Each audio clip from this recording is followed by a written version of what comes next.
Hello friends, we discuss about the saving function. कल हमने बात करी थी कंजम्पशन फंक्शन की, आज बात करेंगे सेविंग फंक्शन की। देखो, इनकम के दो पार्ट होते हैं, मतलब इनकम को हम दो जगह यूज करते हैं, एक सेविंग करते हैं, एक कंजम्पशन करते हैं। तो कल हमने कंजम्पशन की बात करी थी, आज बात करेंगे सेविंग की। सेविंग क्या होती है? इनकम का वो पार्ट जो कंज्यूम हो चुका है, उसके बाद जो रिमेनिंग पार्ट बचता है वो होता है सेविंग। देखो, ये है सेविंग फंक्शन। क्या है? Saving is defined as the part of income which is not consumed but disposable income is either consumed और सेव्ड। मतलब वो पार्ट इनकम का जो कंज्यूम नहीं हुआ, मतलब बचा हुआ है, रिमेनिंग पार्ट है, वही होता है हमारा सेविंग। ठीक है। अब है, देखो, income is equal to consumption plus saving. बताई थी कि एक दो जगह यूज होती है, एक कंजम्पशन एक सेविंग। अब देखो, सेविंग निकालनी है। सेविंग निकालनी है तो क्या करेंगे? इनकम में से कंजम्पशन को लेस कर देंगे। सेविंग निकल के आ गई, और इनकम है तो कंजम्पशन प्लस सेविंग होता है।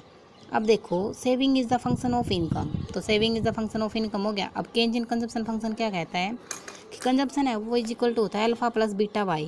तो अल्फा होता है हमारा इंटरसेप्ट और बीटा था हमारा स्लोप, और Y means income.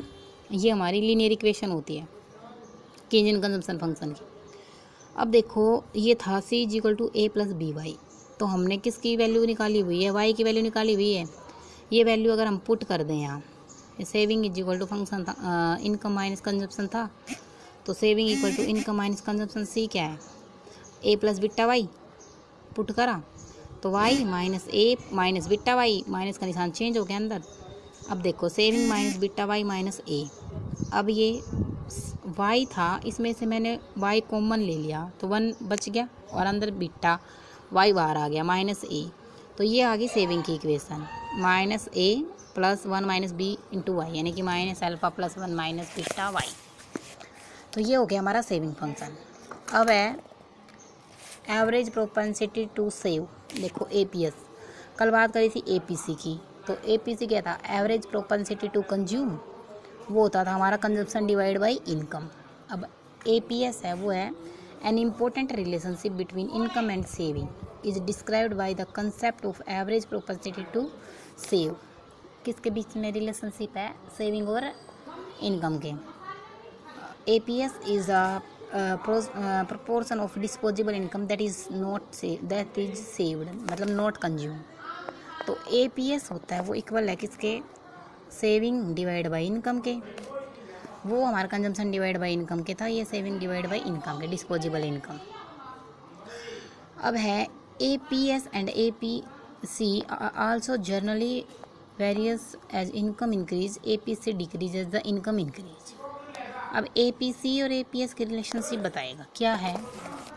C plus S equal to Y, consumption plus saving equal to income होता है। तो अगर दोनों को इनकम से डिवाइड कर दें बोथ साइड, तो इसके भी डिवाइड बाई वाई, इसके भी डिवाइड बाई वाई, इसके भी डिवाइड बाई वाई, तो ये तो वन हो गया। सी डिवाइड बाई वाई क्या होता है? एपीसी, और ये क्या होता है? एपीएस, तो इक्वल टू वन हो गया। अब एपीएस निकालना है तो वन माइनस एपीसी हो जाएगा, हो गया। इसी की एक्सप्लेनेशन नीचे दी हुई है, मतलब अभी पीछे जो फिगर आएगा उसकी एक्सप्लेनेशन मैंने नीचे दे रखी है। ठीक है, देखो ये रहा। सेविंग फंक्शन की बात करेगा। Saving function derived from consumption function. ये जो सेविंग है ये कंजम्पशन फंक्शन से ड्राइव्ड हो रही है। क्या कहता है? जब कंजम्पशन डिक्रीज होएगा ना तो सेविंग इंक्रीज होएगा। सबको पता है भाई, कम कंजम्पशन करेंगे, कम खर्चा करेंगे तो सेव ज़्यादा करेंगे। ये कंजप्शन हो गया, ये डिस्पोजेबल इनकम हो गया। ठीक है, ओ एक्स एक्सिस पे डिस्पोजेबल इनकम है, ओ वाई एक्सिस पे कंजप्शन है। कंजप्शन हो गया, मतलब मैंने बताया था कि ये कभी जीरो से स्टार्ट नहीं होता, क्योंकि इनकम हो या ना हो कंजप्शन हमेशा होता है। ये इनकम होगी जेड ओ जेड। तो देखो, यहाँ पे डिस सेविंग है, यहाँ सेविंग है। क्यों? इनकम ज़्यादा है, कंजप्शन कम है, यानी कि सेविंग। इनकम कम है, कंजप्शन ज़्यादा है, डिस सेविंग हो गई। ठीक है, नीचे देखो, अब ये सेविंग है, डिस्पोजेबल इनकम।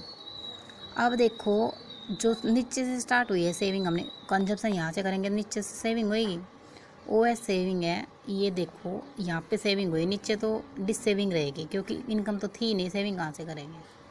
यहाँ इनकम थी तो सेविंग करेंगे, सेविंग हो गई। अब बात करेंगे एमपीएस की, मार्जिनल प्रोपेंसिटी टू सेव, यानी कि एडिशनल। मार्जिनल का मतलब ये होता है एडिशनल। ठीक है, अब है एमपीसी था कल change in consumption divide by change in income. अब एमपीएस क्या होएगा? तो change in saving divide by change in income. MPS represent how much of the traditional disposable income devoted of saving. MPS is therefore change in saving induced by a change in disposable income. वही बात करेगा, ठीक है। देखो ये दे रखा change in saving divide by change in consumption income. अब relationship बताता है किसके बारे में, MPC और MPS।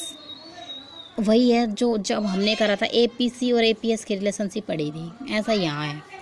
तो MPC plus MPS equal to 1 है, change in consumption plus change in saving equal to change in consumption.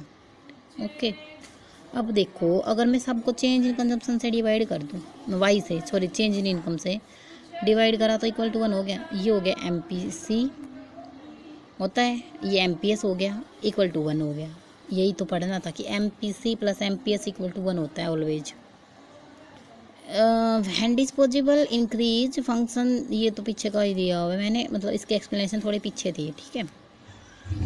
अब एक नई आती है केंजियन कंजप्शन थ्योरी, यानी कि केंजियन थ्योरी ऑफ कंजप्शन। ये same to same consumption theory की तरह ही है, लेकिन इसके अंदर है कि एक पार्ट है, एक बात है मेन इसके अंदर कि जितनी इनकम इंक्रीज होती है ना उसके अकॉर्डिंग कंजप्शन इंक्रीज नहीं होता है, ठीक है।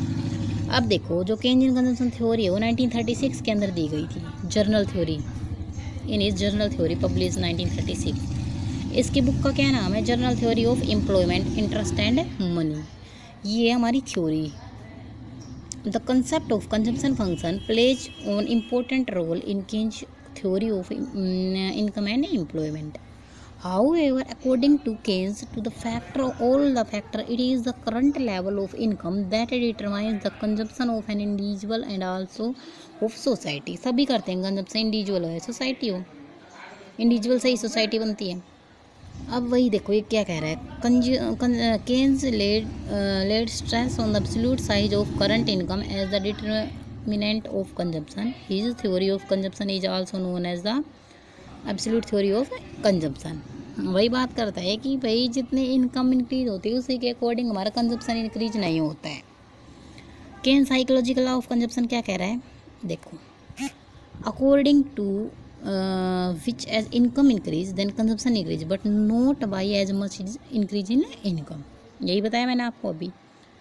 इन other words MPC is less than 1, कि जो MPC है मार्जिनल प्रोपेंसिटी टू कंज्यूम वो 1 से छोटा है बट ग्रेटर देन 0 और 0 से बड़ा है, मतलब 1 और 0 के बीच का है, ठीक है। ये दे रखा देखो 1 less than MPC less than 0, यानी कि MPC है वो 1 से छोटा है 0 से बड़ा है। तो MPC क्या होता है, change in consumption divide by change in income. अब देखो ये है OY तो consumption, OX axis national income, ये इनकम हो गया, सॉरी ये कंजप्शन हो गया, ये इनकम हो गया।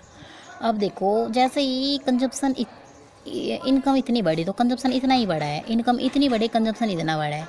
यही बात करता है कि भाई जितना हमारी वो हो रही है, मतलब इनकम बढ़ रही है उसी के अकॉर्डिंग कंजप्शन बढ़ तो रहा है, लेकिन उतना नहीं जितना मतलब इनकम बढ़ रही है उस रेशो में नहीं बढ़ रहा, ठीक है।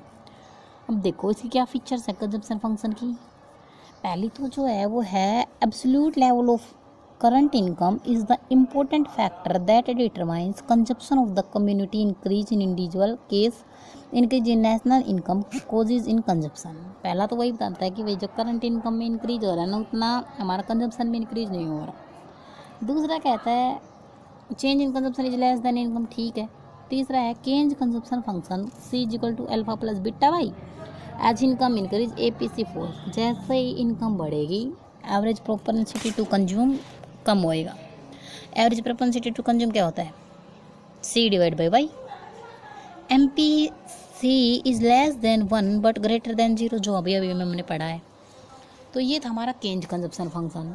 एक हमने पढ़ा पहले वीडियो के अंदर पढ़ा था केंज मतलब कंजप्शन फंक्शन, और दूसरे में पढ़ा अब हमने सेविंग फंक्शन और केंज इन कंजप्शन फंक्शन। ये इसके बारे में थोड़ी सी डिटेल है, कल हम पढ़ेंगे इसके बारे में कंप्लीट। Okay, thank you.